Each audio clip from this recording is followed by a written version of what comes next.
Drama verse Hindi में आपका स्वागत है, जहां हर ट्रेंडिंग ड्रामा की पूरी कहानी आपको हिंदी में मिलती है।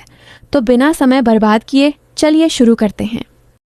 दोस्तों, आज मैं आपको एक ऐसा ड्रामा एक्सप्लेन करने जा रही हूं जिसकी शुरुआत दुश्मनी से होती है, लेकिन धीरे धीरे यही दुश्मनी प्यार में बदल जाती है। तो ड्रामा का नाम है लव फॉर यू। शुरुआत में हमें हमारी कहानी का मेन लीड चेन ये दिखाई देता है, जो एक दिमाग के डॉक्टर के पास आया है। डॉक्टर उससे कहते हैं कि पास्ट में तुम्हारे साथ जो भी हुआ उसे भूल जाओ और अपनी लाइफ में आगे बढ़ो।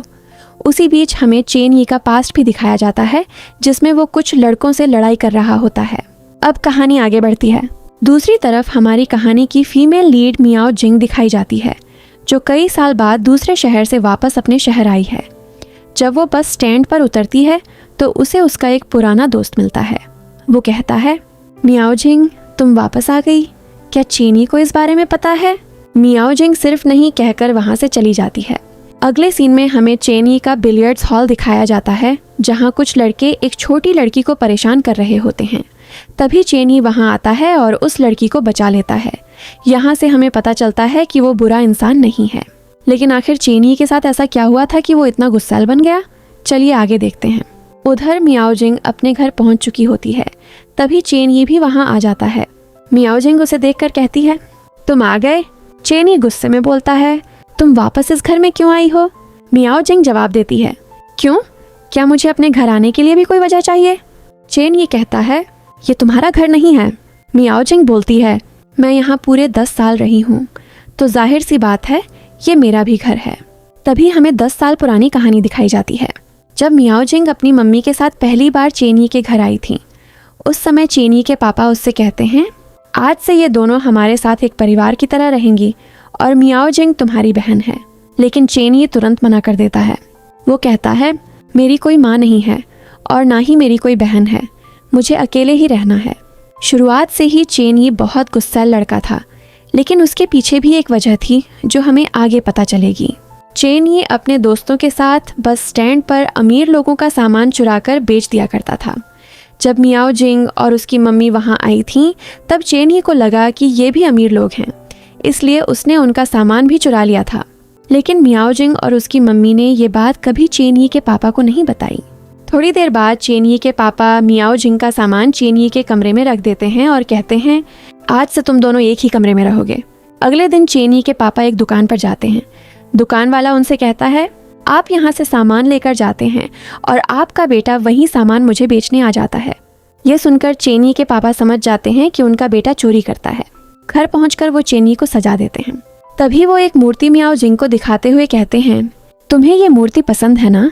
इसने तुम्हारा सामान चुराया था, इसलिए अब ये मूर्ति तुम्हारी है। लेकिन वो कोई आम मूर्ति नहीं थी, वो चेन यी की माँ की आखिरी निशानी थी। चेन यी उसे देने से मना कर देता है। उसके पापा जबरदस्ती मूर्ति छीनने लगते हैं और उसी दौरान मूर्ति नीचे गिरकर टूट जाती है। ये देखकर चेन यी का गुस्सा और भी बढ़ जाता है। अगली सुबह जब चेन यी उठता है तो उसे ना मूर्ति दिखाई देती है और ना ही मियाओ जिंग। वो उन्हें ढूंढते ढूंढते नदी के किनारे पहुंच जाता है। वहाँ वो देखता है कि मियाओ जिंग उसी टूटी हुई मूर्ति को जोड़ने की कोशिश कर रही है, लेकिन चेन यी को लगता है कि वो मूर्ति उससे छीनना चाहती है।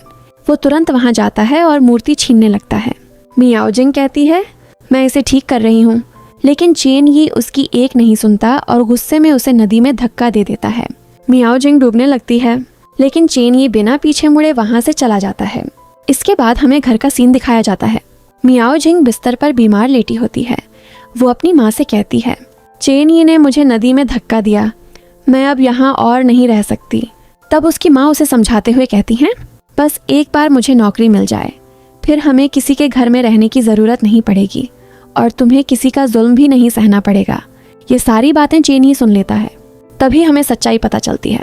जब मियाओ जिंग नदी में डूब रही थी, तब आखिर में चेन यी ने ही उसकी जान बचाई थी। वो उसे नदी से बाहर निकालकर किनारे छोड़ गया था, लेकिन ये बात किसी को नहीं पता थी, क्योंकि उस समय मियाओ जिंग बेहोश हो चुकी थी।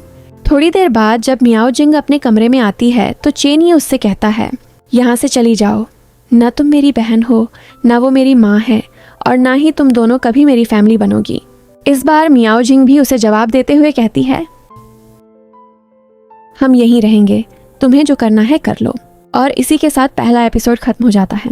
दोस्तों, एक बात मैं आपको पहले ही बता दूं, ये दोनों ना तो सगे भाई बहन हैं और ना ही कभी बनेंगे। इसकी असली वजह आपको आगे के एपिसोड में पता चलेगी। और आपको क्या लगता है, चेन ये इतना गुस्सैल क्यों है? उसके साथ ऐसा क्या हुआ था? इसका जवाब भी हमें आगे की कहानी में मिलेगा। अगर आपको वीडियो पसंद आई हो तो वीडियो को लाइक कर दीजिए, चैनल को सब्सक्राइब कर लीजिए। मिलते हैं अगले एपिसोड में।